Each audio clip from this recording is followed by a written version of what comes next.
A man accused of attacking the mother of his children while she was heavily pregnant walks into court expecting a routine plea deal. But the judge sees something far more disturbing daughter as shocking details of bruises, abuse, and a pattern of violence emerge. The courtroom atmosphere changes in an instant. Will the defendant's excuses convince the court, or will the judge deliver a ruling that changes everything? Stay until the end, because this case proves that sometimes the most powerful verdict begins long before the final sentence is spoken. Yes, ma'am. And did you sign it? Yes, ma'am. Showing you what's entitled True Bill of Indictment. Did you review that with your attorney? Did you understand it? Yes, ma'am. Counsel, do you waive the reading of the indictment? We do, Judge. State, are you proceeding on the indictment as presented? That appears to be a yes. That's it. We're proceeding on count one. All right, there's only one count in the indictment. Yes. All right.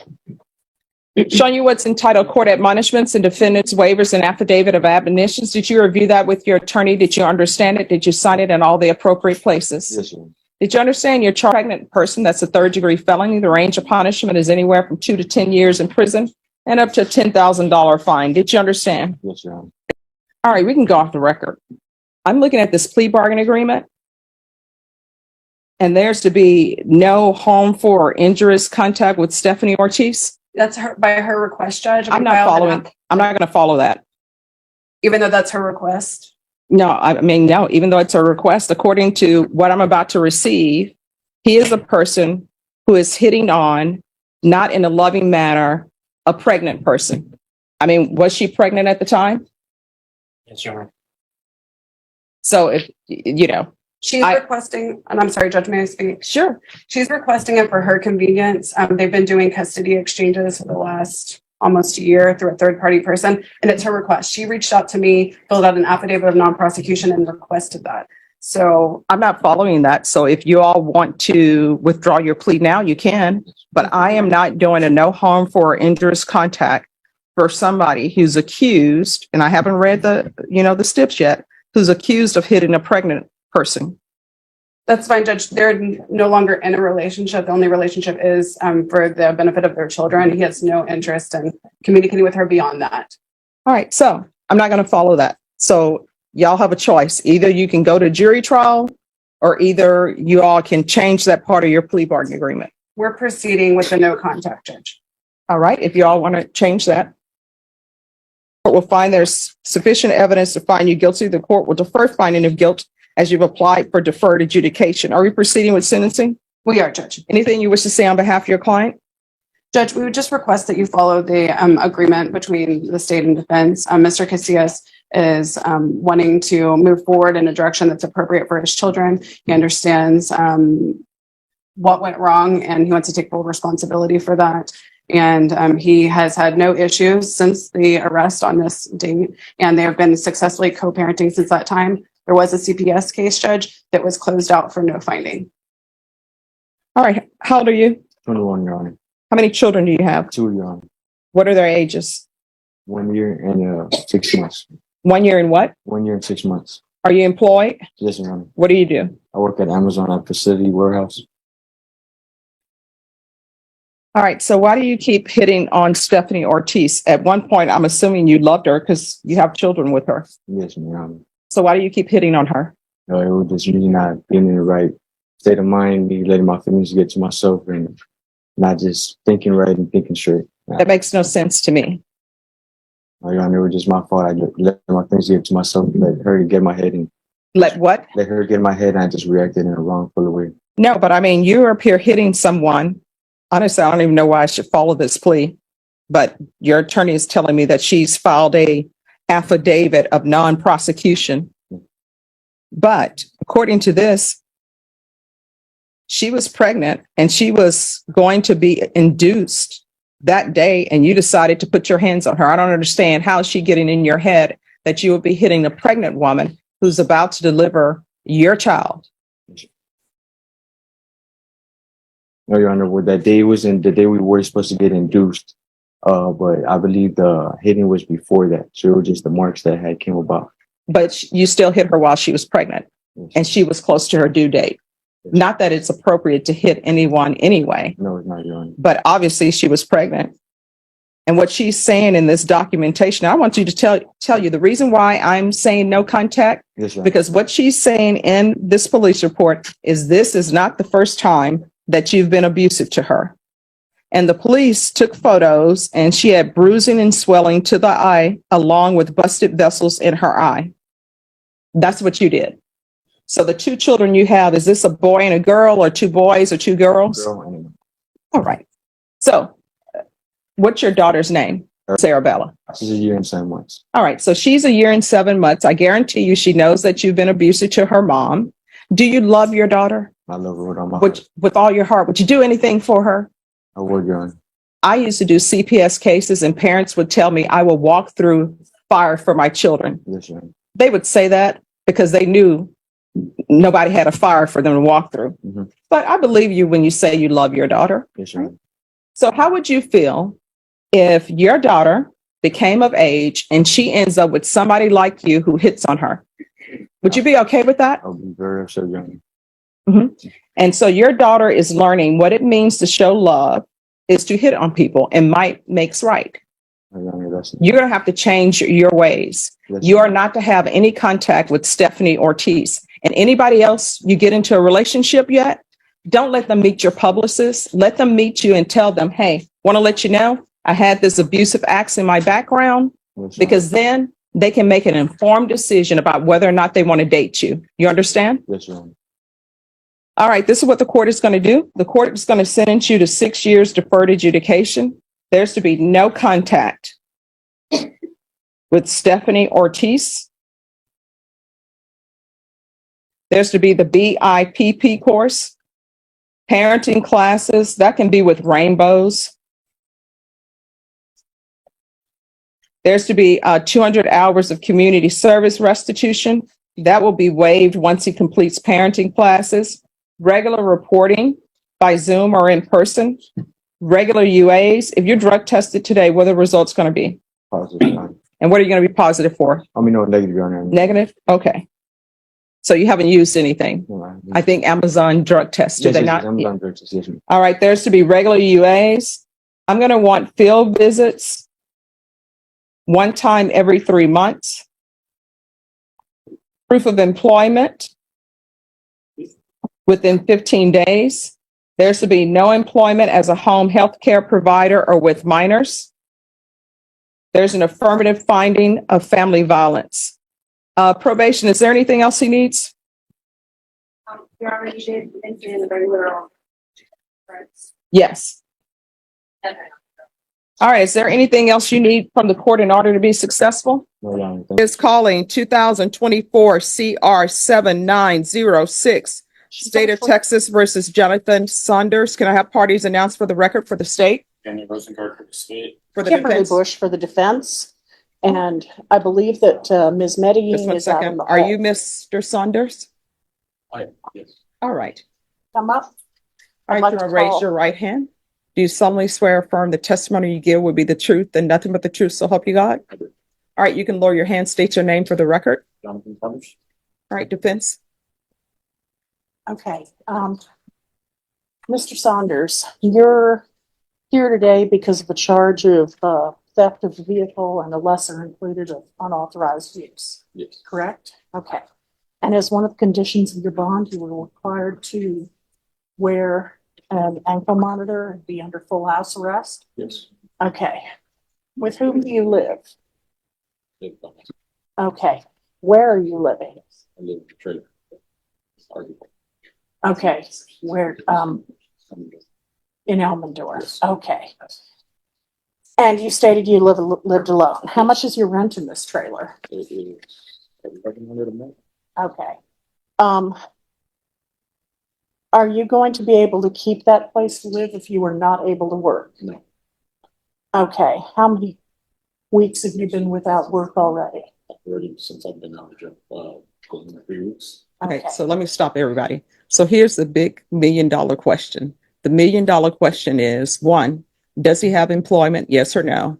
2, what would his hours be? And 3, is the complainant aware of this? Does the complainant have any objections to this? That's what I need to know. Okay. where are you working and where are you planning on I do working? have employment as of now. I work for DoorDash and Favor, and I can work from 8 to 8 if that's okay. All right, so DoorDash is probably going to be a problem unless there's a zone that you all can come up with where he's not allowed to be in a specific zone. Okay. Because DoorDash, you can go anywhere. Yeah, Is April Medellin the person who you, who's involved in the complaint about the car? The alleged victim? Yes, yes. Okay. Now, where does she live? she. Well, just a second.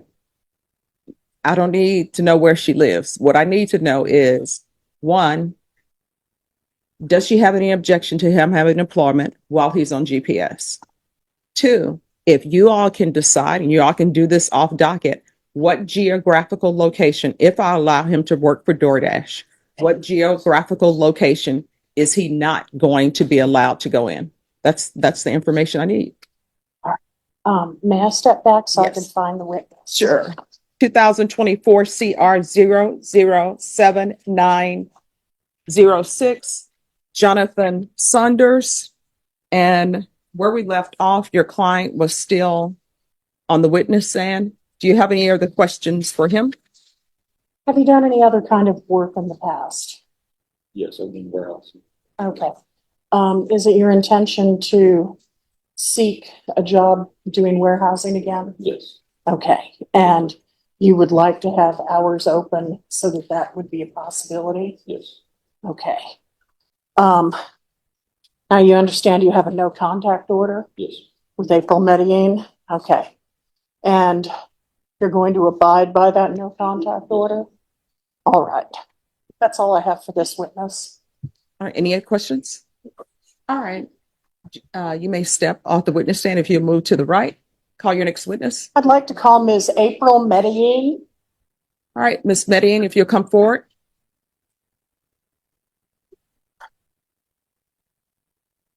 Can you raise your right hand for me? Do you solemnly swear and affirm the testimony you give will be the truth and nothing but the truth, so help you God? All right, you're gonna have to keep your voice up so the court reporter I can. do. All right, you can lower your hand, state your name for the record. April Medellin? All right, any questions? Yes. Now, you're the person who called the police in the case that led to this case we're here on today, correct? That is correct. Okay, and that's the theft of a vehicle with a lesser included of an unauthorized use of a vehicle? That's correct. Okay. Now, Jonathan Gray Saunders, the defendant in this case, you know he's currently on full house arrest, correct? With an ankle monitor? All right. How do you feel about that full house arrest being removed to either just GPS tracking or partial house arrest? That was another one. Okay. Do you have any objections to Mr. Saunders being able to go out and work? Do you have any objections to him doing something like DoorDash and or Favor?